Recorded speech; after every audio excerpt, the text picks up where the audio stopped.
Okay student, तो आज हम स्टार्ट करते हैं बेटा क्लास 12 का unit 14 biomolecules chapter.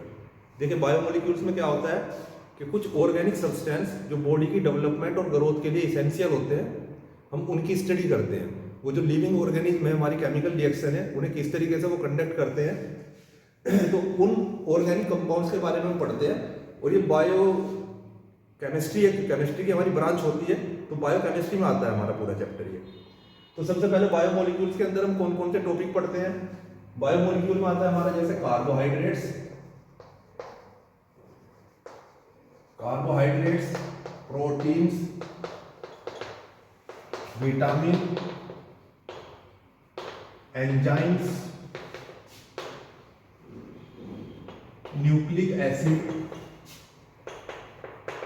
Etcetera, fat, hormones वगैरह, ये भी आपके हमारे बायोमोलिक्यूल्स के अंदर ही आते हैं। तो सबसे पहला जो टॉपिक है हमारा बायोमोलिक्यूल्स में वो है कार्बोहाइड्रेट। देखिए क्या होते हैं कार्बोहाइड्रेट्स, किन्हें बोलते हैं। आपने सुना होगा ग्लूकोज, सुक्रोज, केन शुगर जो होता है चीनी हमारा, स्टार्च, ये सब कार्बोहाइड्रेट्स हैं। तो पहले कार्बोहाइड्रेट किन्हें बोलते हैं। पहले ओल्ड डेफिनेशन है कार्बोहाइड्रेट की। कार्बोहाइड्रेट वर्ड दो वर्ड से बना, कार्बन प्लस हाइड्रेट, हाइड्रोजन नहीं हाइड्रेट, कार्बन के hydrate means those organic compound in which carbon, hydrogen and oxygen are present and the ratio of hydrogen and oxygen same as water 2:1, उन्हें carbohydrates बोलते हैं।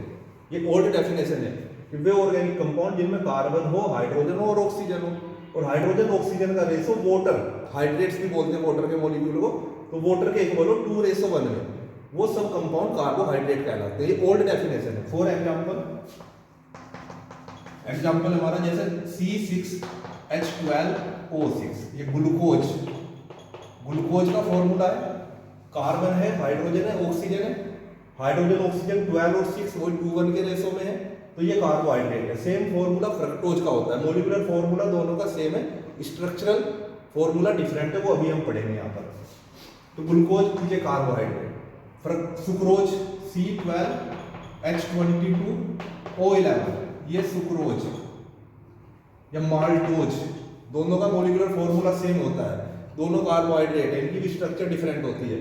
इसमें भी carbon है, hydrogen oxygen, hydrogen oxygen का जो ratio है 22:11 2:1 है, ये भी कार्बोहाइड्रेट है। स्टार्च C6H10O5 का होल N, ये स्टार्च या इन्यूलिन,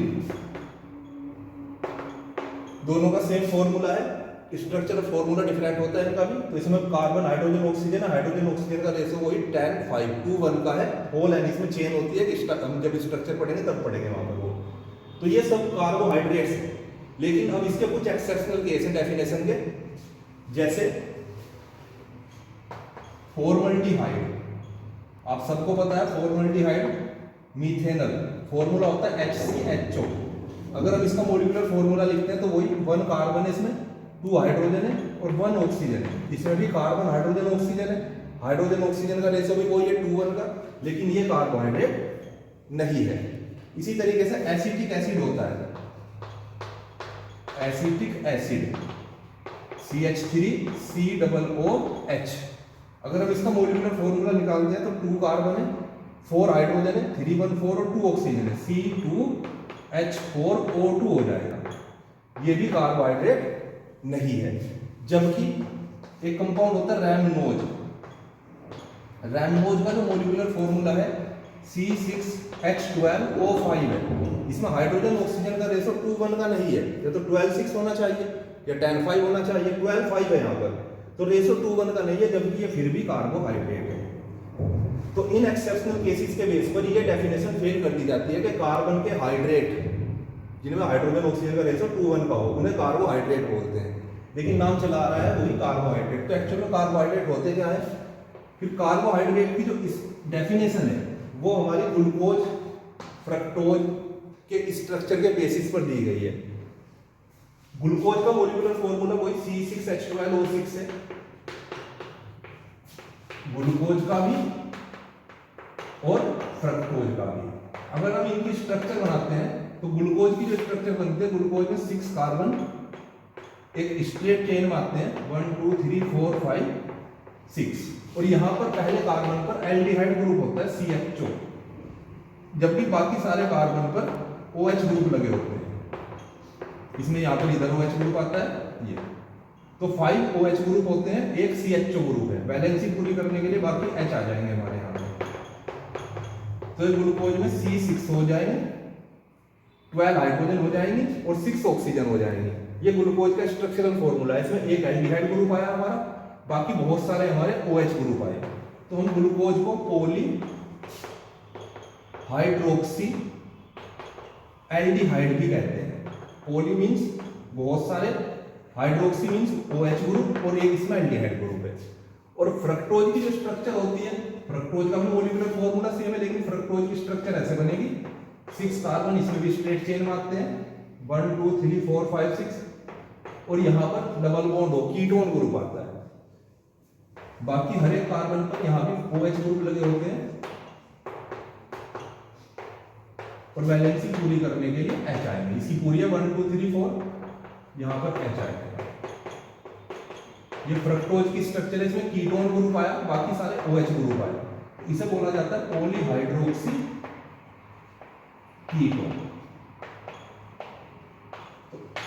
तो इनके बेसिस पर कार्बोहाइड्रेट की डेफिनेशन ये होती है कि carbohydrates is a optical active polyhydroxy aldehyde और पॉलीहाइड्रोक्सी कीटोन, पॉलीहाइड्रोक्सी एल्डिहाइड और पॉलीहाइड्रोक्सी कीटोन, या फिर वे कंपाउंड जिनके हाइड्रोलाइसिस से ये बनते हो, वो भी कार्बोहाइड्रेट की कैटेगरी में आएंगे। कार्बोहाइड्रेट या तो पॉलीहाइड्रोक्सी एल्डिहाइड्स होंगे या पॉलीहाइड्रोक्सी कीटोन होंगे, या फिर वे कंपाउंड जिनके हाइड्रोलाइसिस से पॉलीहाइड्रोक्सी एल्डिहाइड और पॉलीहाइड्रोक्सी कीटोन बनते हैं, वो सब कार्बोहाइड्रेट होते हैं। जैसे सुक्रोज कार्बोहाइड्रेट क्यों है? क्योंकि सुक्रोज का जब हाइड्रोलाइसिस करते हैं C12H22O11 का प्लस H2O एसिड की प्रेजेंस में, तो C6H12O6 और C6H12O6 के 2 मॉलिक्यूल बनते हैं, जिनमें ग्लूकोज होता है और एक फ्रक्टोज होता है। तो ग्लूकोज और फ्रक्टोज बने सुक्रोज के हाइड्रोलाइसिस से, इसलिए सुक्रोज भी कार्बोहाइड्रेट हुआ।